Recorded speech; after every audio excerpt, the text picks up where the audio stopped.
तीसरी तिमाही में 8.4% विकास दर दर्ज हुई है।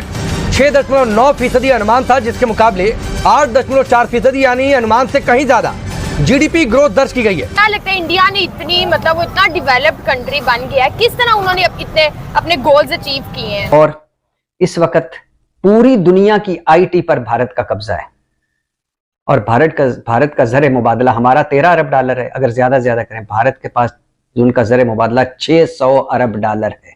अब यहाँ पे हिंदुस्तान है, हिंदुओं का कंट्री है, ये आपको सोचना होगा। यहाँ पे अगर मुसलमानों ने रहना है तो उन्होंने तालीम के लिए उन्हें तालीम याफ्ता होना चाहिए, लोकल कल्चर की, उन लोकल जो मेजॉरिटी है उनके रिलीजन की रिस्पेक्ट के बगैर यहाँ पे गुजारा नहीं होगा उनका। एक से बढ़ के एक डेवलपमेंट के काम हो रहे हैं और हम जस्ट उसको देख के शर्मिंदगी महसूस करते हैं। और क्या कह सकते हैं, जो काम हमारे करने के थे वो काम उधर हो रहे हैं, तो इस बात पे अफसोस होता है। और फिर नरेंद्र मोदी जो अकलियतों के लिए दुश्मन साबित हुआ है, जो सेकुलर भारत का कातिल साबित हुआ है, जो मुसलमानों का कातिल है, लेकिन उसने भारत के लिए क्या कुछ नहीं कर दिया। इंडिया को 13वीं इकोनॉमी से उठा के 5वीं इकोनॉमी पे ले गया है। तो ये तो बात, और ये भी कहा जाता है कि वो थर्ड इकोनॉमी पे भी आने वाला है, जैपनीज को वो क्रॉस करने वाले हैं। आप उसको अगर ये कह लें कि वो अपने हिंदुत्व को प्रमोट करते हैं, जिस तरह भी जो कुछ भी प्रमोट करते हैं, this is part of their mandate. वो मैंडेट के साथ चल रहे हैं। मेरी भी ओपिनियन आज से 5-6 साल पहले बड़ी डिफरेंट थी, जब भारतीय जनता पार्टी ने जो पहली दफा इलेक्शन जीता था। लेकिन इस वक्त अगर देखा जाए तो उनके पास अपनी अकम्पलिशमेंट की लिस्टें मौजूद है। तो हिंदुस्तान का तो जो सक्सेस का सीक्रेट है वो इससे ऑपोजिट है। वहाँ जितने कॉन्ग्लोमरेशन हुई है, जितने बड़े कारोबार एक्सपैंड किए हैं, जितने बिलियनियर्स बने हैं, उतनी इकोनॉमी ने ग्रो किया है। इस वक्त अमेरिका, चीन और रूस आपस में मुत्तफिक नहीं, लेकिन भारत पर मुत्तफिक है। तीनों भारत के बिजनेस पार्टनर हैं। ईरान और सऊदी अरब में आपस में इख्तलाफात हैं, लेकिन दोनों भारत के बिजनेस पार्टनर हैं। मल्टी बिलियन डॉलर प्रोजेक्ट है, लेकिन मुकम्मल पाकिस्तान की वजह से नहीं हो सका, जिसकी वजह से ईरान ने 3 नोटिस पाकिस्तान को भिजवाए हैं। लेकिन अब जरा मामले को पाकिस्तान मुसालहत की तरफ लेकर जा रहा है कि आप हम पे इतना जुर्माना ना आयद करें कि हम दे ही ना पाए, हम पहले लोन की तरफ जा रहे हैं। पाकिस्तान के पास इस स्टेज के ऊपर कोई एक भी यूनिकॉर्न फर्म नहीं है। हिंदुस्तान में इस वक्त 113 यूनिकॉर्न कंपनीज हैं जो कि 1 अरब डॉलर से ज्यादा की नेटवर्थ रखती हैं। वो लोग कहीं पे कितने ज्यादा मतलब कितने ऊपर चले गए और हम हम सिर्फ रोटी के लिए मर रहे हैं। मतलब के 50-60% लोग हमारे पास ऐसे हैं जो सिर्फ रोटी के लिए, कि हम 1 अरब डॉलर लेने के लिए, IMF से लोन लेने के लिए उनके कदमों में बैठे हुए, उनके कभी घुटने छूते हैं, कभी पांव छूते हैं, कभी तरले डालते हैं, कभी मिन्नतें डालते हैं, कभी अमरीकी सफीर को फोन करते हैं, कभी नायब अमरीकी वजीर खारजा से रिक्वेस्ट करते हैं कि IMF को हम मान जाए, कभी हमारा शहबाज शरीफ जो कहते हैं हम भिखारी हैं, कभी वो किसी के पास जाता है कुछ दे दो, कभी किसी के पास कुछ दे दो, और फिर खुद ही हमें बताता है कि मैं जिस किसी गैर मुल्की सरबराह को फोन करता हूं तो वो समझता है कि मुझसे पैसे मांगने आ गए। हम 1 अरब डॉलर यानी IMF से हमने लेना होता है, तो हम कितने, पूरा मुल्क IMF चला रहा है, कितने हम उनके आगे भिखारी और फकीर हैं 1 अरब डॉलर के लिए। भारत का एक अंबानी ग्रुप जो है, मुकेश अंबानी, उसकी जो मार्केट वैल्यू छोड़ दीजिए जो अंबानी ग्रुप की, उसके जो दौलत है मुकेश अंबानी के पास वो 100 अरब डॉलर है। मुकेश अंबानी के पास इस वक्त 100 अरब डॉलर है। हम 1 अरब डॉलर के लिए मांगते फिर रहे हैं, और हमारा टोटल जो पाकिस्तान का ज़र मुबादला है वो कोई 13 अरब डॉलर बताता है, कोई 10 अरब डॉलर, कोई 8 अरब डॉलर, 13 अरब डॉलर भी मांग लें तो मुकेश अंबानी के पास 100 अरब डॉलर। और ये भारत को, ये मैं कोई दूसरे देश की कहानी नहीं सुना रहा। 1947 में हम इकट्ठे ही लैदा हुए थे और 1990 तक भारत का बुरा हाल था। फिर नरसिम्हा राव आया, उसने एक बुनियाद रखी, IMF को गुड बाई कहा, और फिर नरेंद्र मोदी जो अकलियतों के लिए दुश्मन साबित हुआ है, जो सेकुलर भारत का कातिल साबित हुआ है, जो मुसलमानों का कातिल है, लेकिन उसने भारत के लिए क्या कुछ नहीं कर दिया। इस वक्त अमेरिका, चीन और रूस आपस में मुत्तफिक नहीं, लेकिन भारत पर मुत्तफिक है। तीनों भारत के बिजनेस पार्टनर हैं। ईरान और सऊदी अरब में आपस में इख्तलाफात हैं, लेकिन दोनों भारत के बिजनेस पार्टनर हैं। और UAE तीसरा बड़ा बिजनेस पार्टनर है अमेरिका और चीन के बाद भारत का। अभी UAE ने 27 एकड़ जमीन दी और वहां मंदिर बनाए $9.5 करोड़ का। और ये ज़हन में रहे कि एक तरफ भारत में मस्जिदें गिराई जा रही हैं और बाबरी मस्जिद गिराकर मंदिर बनाया गया, और उधर UAE उस मंदिर के लिए 27 एकड़ जमीन दे रहा था, और दूसरी तरफ तमाम अरब ममालिक ने अपने आला सिविलियन अवार्ड्स भारत को दिए।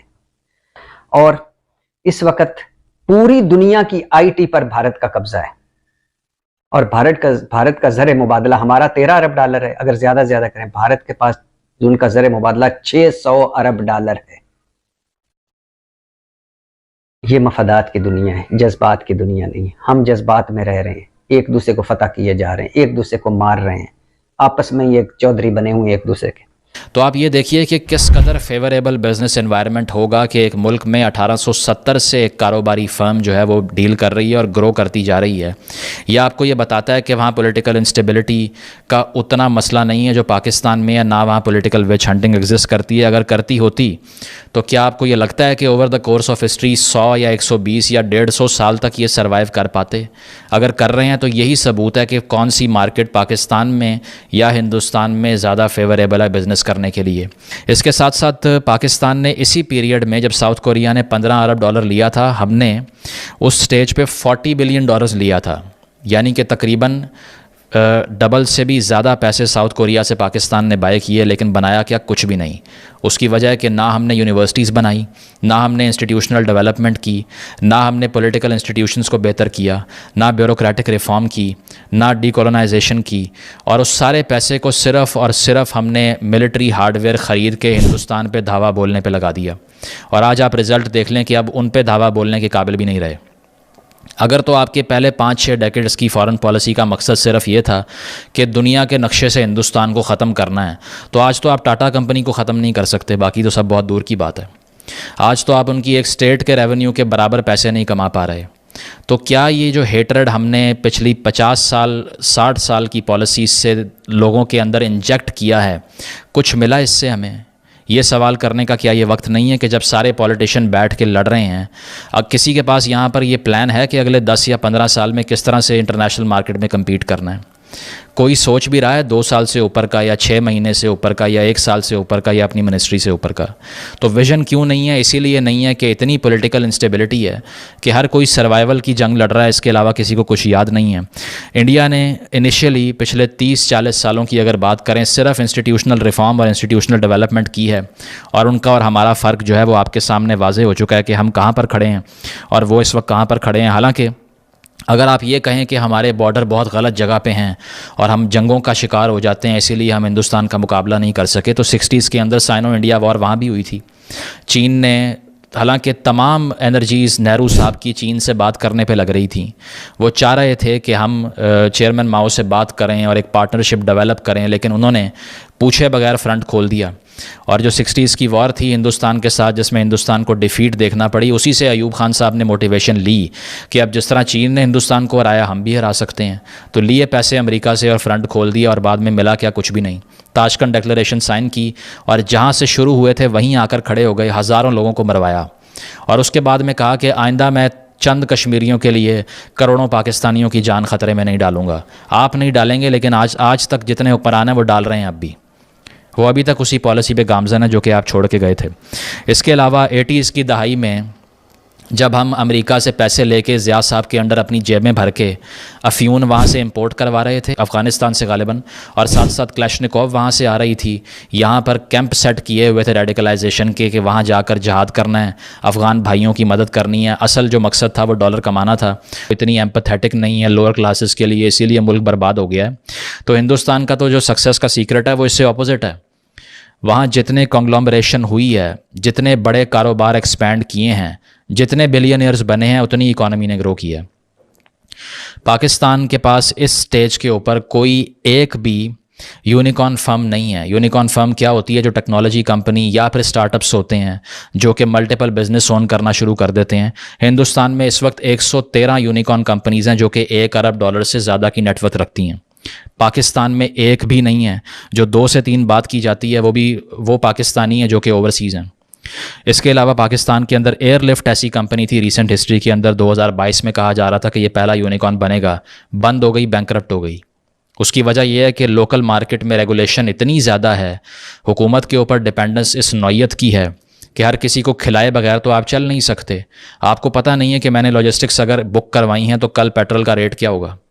आपको ये नहीं पता कि गैस का रेट क्या होगा अगर मैं फैक्ट्री खोल रहा हूँ तो। आपको ये भी नहीं पता कि गैस आएगी भी या मिलेगी भी या नहीं मिलेगी। तो फिर कौन यहाँ पर इन्वेस्टमेंट करने के लिए आएगा? अगर 5 मरले का प्लॉट भी लेना हो ना, तो हम जाकर पहले ये सर्च करते हैं कि जिस जगह पे ले रहे हैं वहाँ पर इंस्टेबिलिटी तो नहीं है, वहाँ पर कोई मेरी फाइल तो नहीं फेक बना के कोई और क्रिएट करके दावेदार बन जाएगा कारोबार का। देखते हैं ना। तो क्या पूरे ममालिक ये नहीं देखते होंगे कि कहाँ पे आके इन्वेस्टमेंट करनी है? क्या ये जो बिग बिजनेसेस हैं ये पहले एनालिसिस नहीं करते होंगे मार्केट का कि क्या ये मार्केट फेवरेबल है इन्वेस्टमेंट के लिए या नहीं है?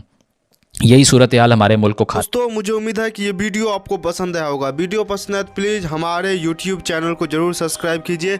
इसी प्रकार का भविष्य में वीडियो देखने के लिए चैनल को सब्सक्राइब कीजिए। हमारे इस YouTube चैनल पे आपको इससे भी ज़्यादा इंटरेस्टिंग वीडियो भविष्य में देखने को मिलता रहेगा। तो प्लीज़ हमारे YouTube चैनल सोच टाइम्स को सब्सक्राइब कीजिए, वीडियो को लाइक कीजिए, इस वीडियो को अपने दोस्तों के साथ जरूर शेयर कीजिए। नमस्कार, फिर मिलेंगे अगले